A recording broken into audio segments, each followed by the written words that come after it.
Hola a todos, bienvenidos al canal Ingeniería Estelar. Yo soy Marino Sanz, el exégeta cósmico. Hoy vamos a ver la última parte de esta serie de vídeos de las pirámides, en la parte sexta, y vamos a hablar de algunos misterios de las pirámides de las que nos hablan nuestras amigas tagetianas y barunianas. Eh, Antes de esto, como siempre, aunque sea muy pesado, ya lo sé, aclaraciones y agradecimientos, quiero que quede bien claro que aquí no vamos a denostar el mensaje de Gosia y Robert, todo lo contrario, ¿vale? Entonces no está creado este canal para modificar el sentido contexto de los mensajes de nuestras amigas tagetianas y barunianas. Este canal ha sido creado para enriquecer sobre todo el entendimiento de algunos conceptos que de mi punto de vista pues no están claros o son confusos, ¿de acuerdo? Dado que ellas tienen que utilizar palabras para hablar de lo que nosotros no conocemos exactamente, entonces es difícil muchas veces entender cuáles son esos conceptos. La interpretación, análisis o exégesis cósmica que yo realizo de los conceptos mostrados en estos vídeos son exclusivamente míos nada más, y podrían diferir de los de otras personas o canales. Los conceptos básicos extraterrestres que vamos a analizar e interpretar han sido extraídos de algunos de los vídeos divulgativos de Gosia y de Robert principalmente. Este canal apoya 100%, como no podía ser de otra manera, el mensaje que comparten Gosia y Robert. Muchas gracias por toda la labor que están haciendo y también gracias al equipo tagetiano y baruniano por estar ahí ayudándonos y enviándonos toda su fuerza y cariño. Bueno, pues vamos a hablar de los misterios de las pirámides. Vamos a ver qué podemos encontrar en la red de los misterios de las pirámides desde un punto de vista desde la ciencia y otro desde otros canales de misterio, ¿vale? Recordar que esto simplemente es un esbozo muy pequeño de lo que hay en la red. No quiero inflar porque no se trata de llenar de historias que haya en la red o en libros o etcétera, ¿vale? Entonces simplemente es un esbozo de lo que podemos encontrar y porque nos queremos concentrar en el mensaje de las tagetianas y baronianas. Bueno, yo he hecho una búsqueda por Google sobre los misterios de las pirámides de Egipto, por ejemplo, y he visto que el buscador, sobre todo el de Google, no he buscado en otros, el buscador nos devuelve cientos, por no decir miles, de artículos e información de medios oficiales, sobre todo medios oficiales. Los primeros 1000 son medios oficiales, periódicos oficiales, canales oficiales, todo es oficial. Y hacen referencia a descubrimientos, estudios o trabajos de investigación realizados en las pirámides de Egipto por investigadores, curiosamente también oficiales. Allí no entra nadie que no comulgue con lo oficial, eso es evidente. Entonces, estas investigaciones que salen a la luz, pues realmente para mí son historias para tenerte entretenido o distraerte. Lo realmente misterioso e importante de sus hallazgos nunca salen a la luz, ¿vale? Como muchas veces nos han dicho Esbaru o otras compañeras tagetianas o esbarunianas. Es difícil, por tanto, encontrar información extraoficial de calidad que te cuente siquiera algo similar a lo que nos cuentan nuestras amigas tagetianas y baronianas. Vamos a ver un par de ejemplos. Ya os digo que no quiero extenderme mucho en esta parte porque no se trata de eso, ¿no? Por ejemplo, la fuente Infobae dice: sale a la luz el mayor secreto de la pirámide de Keops en Egipto. Según explicaron algunos bloques de piedra, esto haciendo una termografía en las piedras con las máquinas estas que veis aquí en la foto, ¿de acuerdo? Hacen una termografía de las piedras y han dicho que algunos bloques de piedra presentan una diferencia de temperatura de hasta 6 grados respecto a los bloques vecinos. Esto se traduce en las imágenes por la aparición de colores cálidos, ¿de acuerdo? Rojos, amarillos, naranjas, en tanto que el resto del monumento funerario predominan colores más fríos como el azul o hasta el magenta, que es el fucsia rosa. Los motivos de la anomalía térmica siguen siendo desconocidos, o sea, todavía no saben lo que hay. Podría indicar la existencia de una cámara secreta. Hombre, una cámara secreta. Lo que ocurre que aquí esa cámara secreta la han encontrado por encima de la superficie del desierto, no debajo de la pirámide. Luego, el New York Times también tiene algo parecido. Hay un descubrimiento inesperado, no sabemos si es una cámara, un túnel, una gran galería o alguna cosa por el estilo, dijo un tal Mehdi Tayubi, codirector de Scan Pyramids, al New York Times. Hemos elegido la palabra vacío y nada más porque no sabemos de qué se trata. ¿Ves? Aquí no tienen ni idea. Esto es lo mismo. Yo creo que este es el mismo proyecto, ¿de acuerdo? En dos medios diferentes. Aquí han encontrado, como veis aquí en la imagen a la derecha, un gran vacío y una pequeña cámara o pequeño vacío pintado de azul con esa termografía que hemos hablado antes, ¿vale? Luego, por parte de algunos historiadores o investigadores fuera del oficial, os he puesto aquí, podéis encontrar muchas cosas, hay que buscarlas porque no, Google o otros buscadores no te lo dan fácilmente. Yo encontré esto hablando de Thoth y de las tablas esmeralda de Thoth del Atlante, ¿vale? ¿Por qué de Thoth concretamente? Porque Svaru nos habla que Thoth fue el arquitecto principal de las pirámides, o por lo menos eso se cree, ¿no? La historia de la tabla, de estas tablas esmeralda, es extraña. También hablo de las tablas esmeralda porque veremos más adelante que tal y como se esculpieron las tablas esmeralda en piedra precisamente en esmeraldas, es igual que uno de los contenedores que se ha encontrado en una cámara secreta. Ahora lo veremos.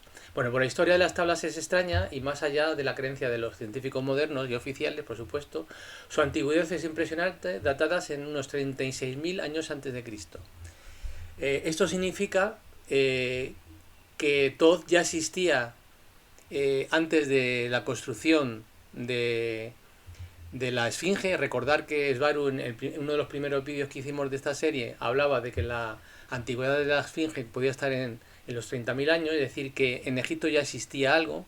Luego vamos a ver, hemos incluido la cronología de las que nos habló ayer precisamente tanto Gosia en su canal como Robert en un directo que hizo ayer, precisamente, de la cronología que nos da Atena de los sucesos que ocurrieron a partir de la instauración de, digamos, o la construcción de la Esfinge y también relacionado con el diluvio universal. Veremos ahí que hay varias discrepancias que tendremos que dilucidar, ¿de acuerdo?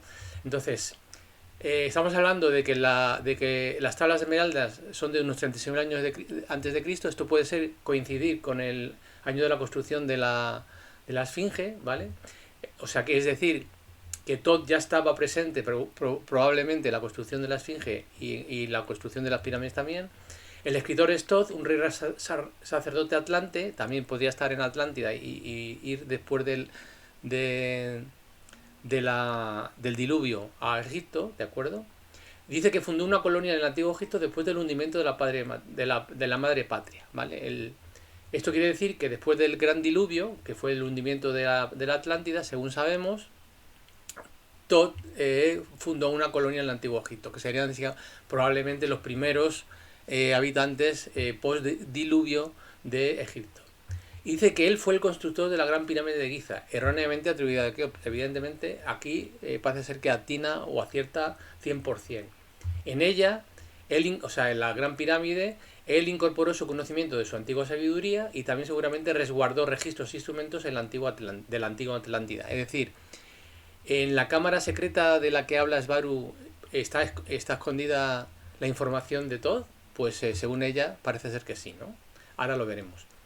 Luego empieza a decir que por unos 16.000 años gobernó la antigua raza de Egipto, desde el 52.000 hasta el 36.000. Bueno, aquí no tenemos estos datos realmente por parte de nuestras amigas targetianas o esbarunianas. No podemos confirmar que esto fuera verdad. En este tiempo, la antigua raza bárbara de entre la cual él y sus seguidores se habían establecido había sido elevada a un alto grado de civilización. Yo me imagino que aquí de lo que estamos hablando es de una raza extraterrestre que habitaba en la Tierra hace 52.000 años antes de Cristo, ¿de acuerdo? Thoth era un inmortal, seguramente era muy longevo, es decir, él había conquistado la muerte pasando solamente cuando quisiera, e incluso entonces no era a través de la muerte. Su vasta sabiduría lo hizo gobernar sobre varias colonias atlantes, incluyendo la del sur y Centroamérica, ¿vale? Una vez que se destruye la Atlántida, hay muchas personas que logran escapar de la destrucción de la Atlántida yendo hacia Irlanda, hacia Escocia y también hasta Sudamérica y Centroamérica, ¿vale? Bueno, lo he puesto aquí como algo curioso, tenéis aquí el enlace por si queréis seguir leyendo lo que dicen las tablas esmeraldas, es bastante largo el artículo, pero bueno, aquí tenéis el principio de lo que nos habla Thoth. Bueno, pues ahora vamos a ver los conceptos extraterrestres o de los misterios de las pirámides de los que nos habla Svaru y también Atena. Vamos a ver la secuencia de eventos de los que nos habló ayer precisamente Gosia y Robert, ¿de acuerdo? Y vamos a comentar ciertos aspectos, ¿vale? Bueno, aquí lo que he hecho ha sido en la parte izquierda, ¿veis? Digamos la cronología o la secuencia de eventos que nos cuenta Atena como ella lo percibe.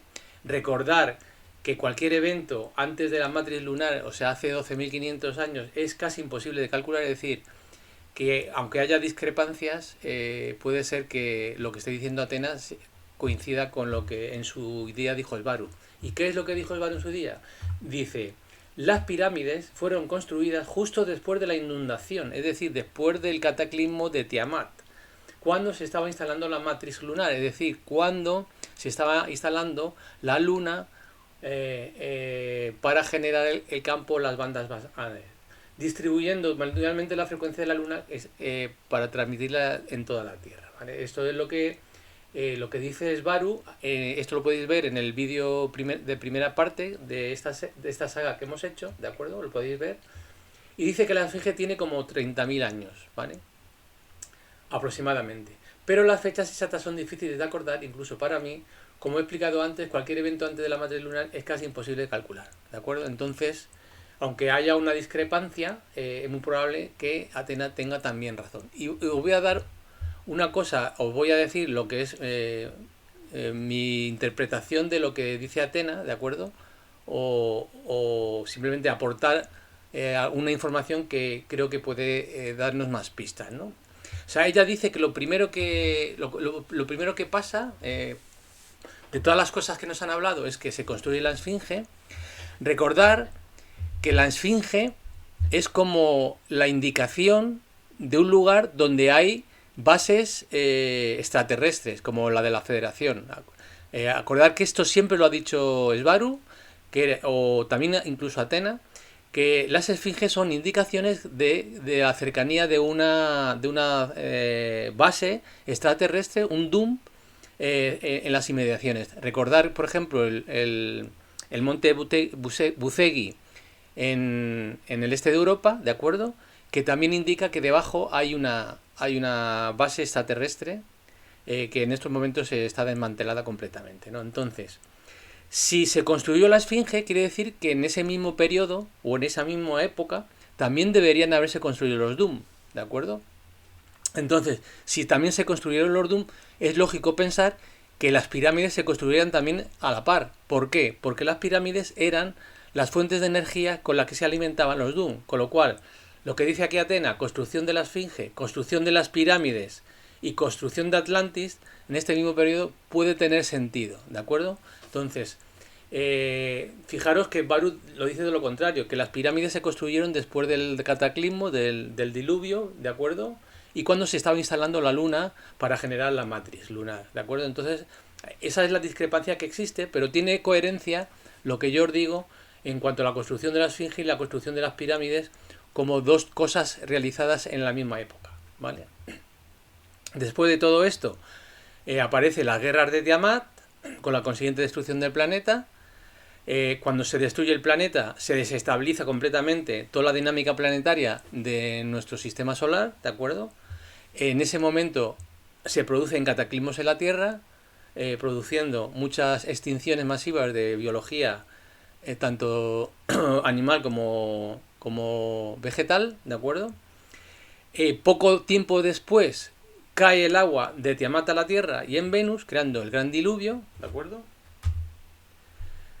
Por ese mismo motivo empieza a haber un desplazamiento del eje de la Tierra e inversión de los polos, porque el aumento de peso de la Tierra se hace gigantesco, ¿de acuerdo? Entonces empieza a haber problemas en el eje de la Tierra y se produce una inversión de polos, ¿de acuerdo?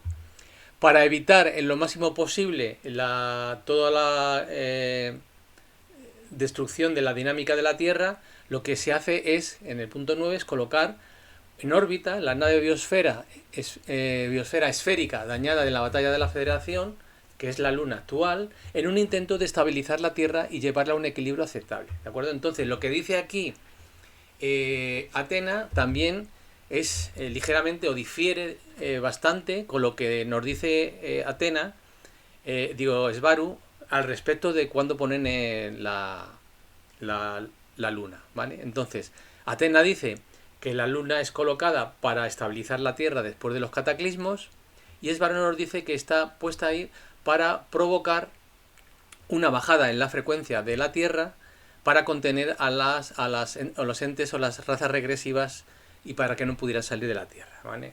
Entonces, aunque no coinciden estas definiciones, podría ser que las dos están intrínsecamente relacionadas. Bueno, después de esto se coloca la valla etérica electromagnética, es decir, los cinturones Van Allen, como parte de los esfuerzos por estabilizar energéticamente el planeta. Sin embargo, Esbaro nos dice que los cinturones Van Allen estaban para impedir que las razas regresivas de baja frecuencia salieran de la Tierra, ¿vale? Entonces, los cinturones Van Allen y la Luna estaban ahí para estabilizar energéticamente el planeta Tierra, bajando la frecuencia interna y limitando su capacidad de conectar con la fuente, ¿vale? O sea, como consecuencia de intentar estabilizar energéticamente la Tierra, lo que se hace es bajar la frecuencia de la Tierra y por lo tanto limitar la capacidad de conectar con la fuente, ¿vale? Y ya por último, el último punto de los que no habla Atena en esa cronología es que a partir de ese momento es cuando se hace o se desarrolla las nuevas civilizaciones postdiluvianas y post-cataclismo, como es Egipto y Mesopotamia. Recordar que primero es Egipto y posteriormente es Mesopotamia, es Sumeria, entre otras, ¿vale? Bueno, pues ya pasamos directamente a hablar de las pirámides. Una vez que hemos hecho esa cronología y hemos visto las discrepancias que podría haber entre lo que nos decía Esbaro y lo que nos decía Atena en el vídeo de ayer de Robert y Gosia, ¿de acuerdo? Entonces, aquí habla de las cámaras ocultas, ¿de acuerdo? Entonces, Esbaro nos dice, pasemos ahora a ver la cámara subterránea, que esa sí que está identificada por la egiptología oficial, ¿de acuerdo? Que es esta de aquí, la que viene marcada con número 3 según ella. Por debajo de esta cámara se encuentra otra cámara más grande y en el fondo de esa cámara se encuentra un estanque de agua o de mantos acuíferos, ¿de acuerdo? Entonces debajo de la cámara que está debajo de estas cámaras subterráneas, ¿de acuerdo? Esta es la llamada cámara subterránea, debajo de esa cámara existe otra y debajo de esa cámara existe un estanque de agua de mantos acuíferos, ¿vale? Sería como un estanque, un lago creado por los mantos acuíferos, ¿de acuerdo?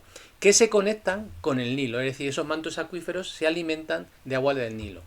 Aún nos dice Esbaro que ahí está ahí, y que los egiptólogos, aunque ya muchos lo saben, no se lo dicen a la gente. O sea, la egiptología oficial no menciona ni esta cámara, ni siquiera los mantos acuíferos, ¿de acuerdo?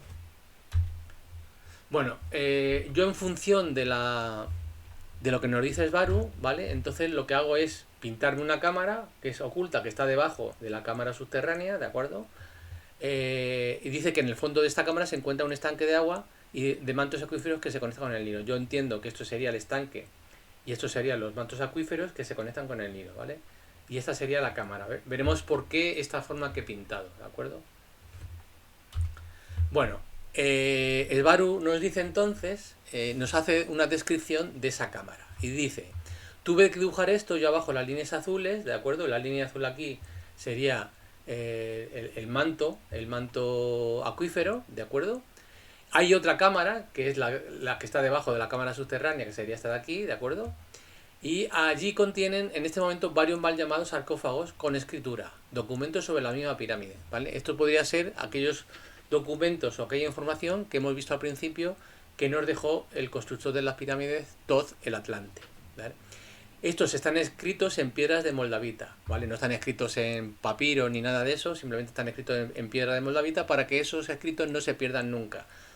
Esto, dice Esbaro, lo super esconden, ¿vale? No, o sea, esto no es oficialmente sabido, no son sarcófagos, son contenedores de información, ¿vale? Entonces, eso tiene que quedar bien claro. En esta cámara se encuentra un corredor rectangular, ¿vale? Se encuentra en esta misma cámara un corredor rectangular con 4 pilares en las esquinas.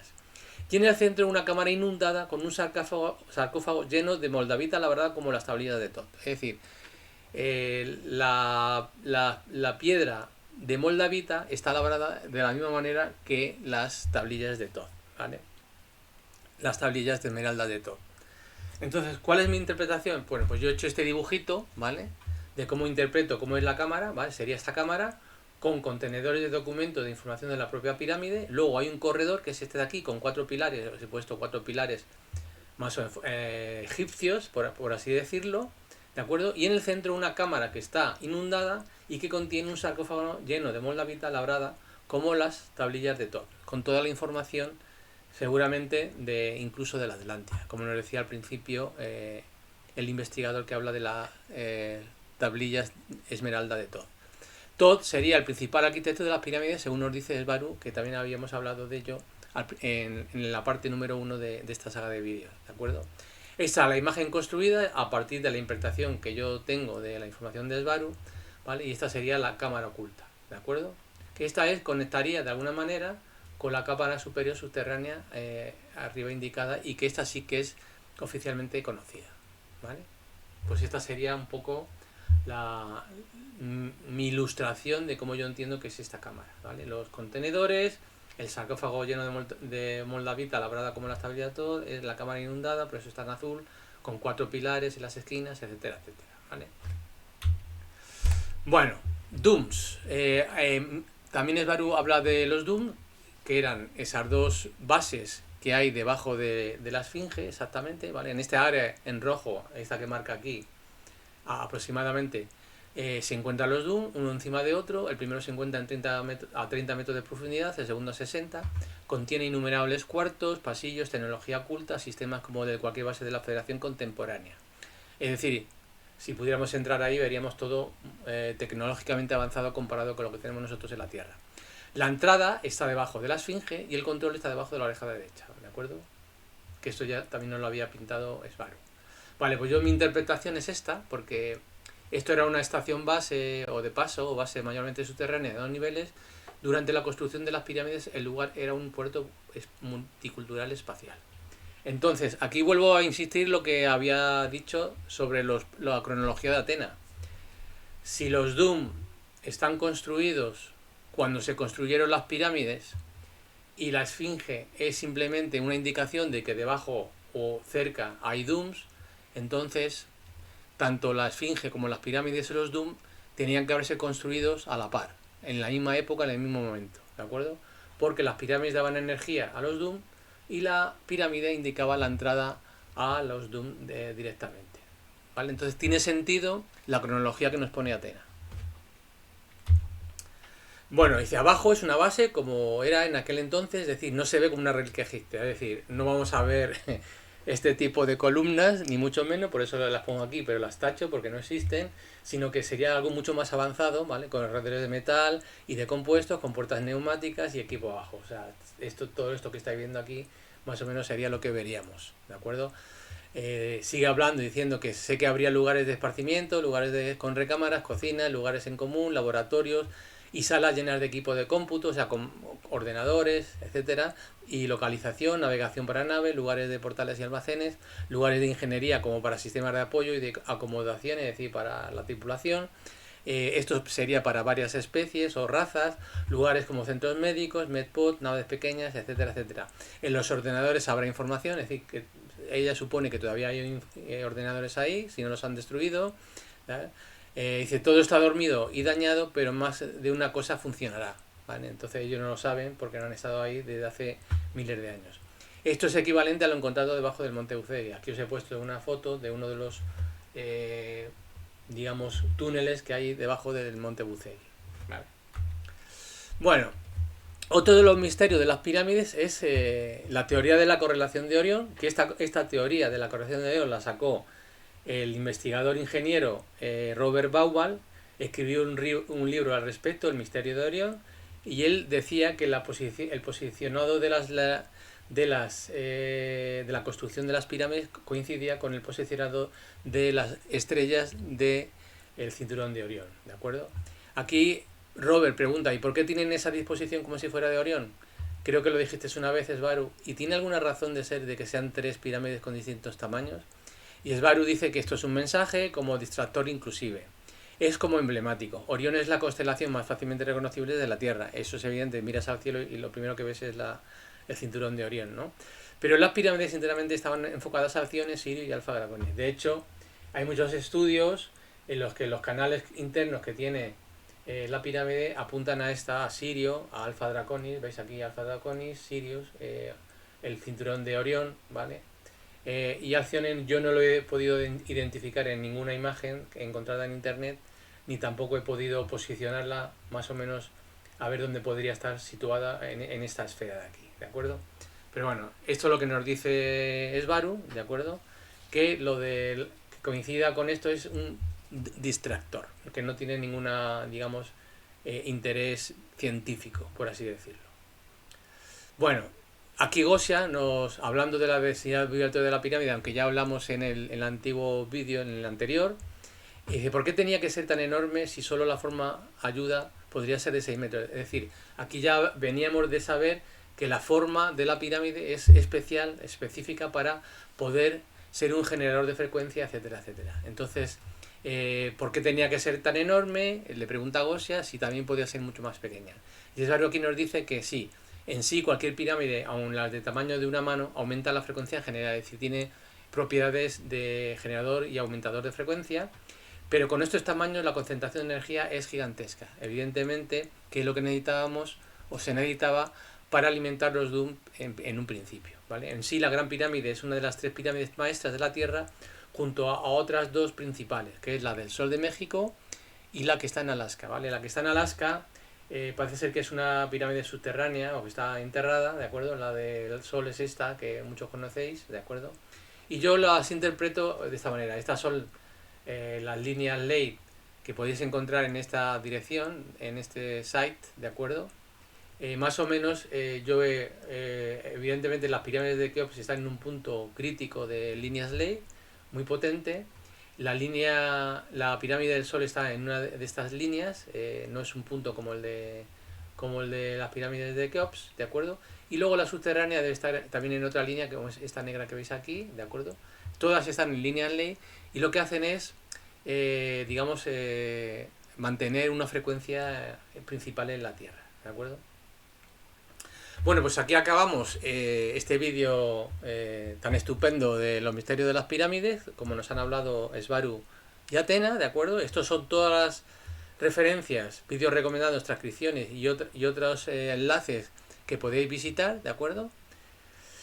Y os dejo la frase del día, que en este caso es: cuando comprendas más cosas, esta es de Barudera, cuando comprendas más cosas, cuando expandas tu conciencia al nivel de que nada de ahí te haga feliz, entonces sabrás que es hora de dejar la Tierra. Es decir, cuando ya nada te haga feliz, que todo lo sepas, se ve mal a la muerte, pero es un momento feliz para la persona, viéndolo aisladamente, sin dramas ni sufrimiento, ¿vale?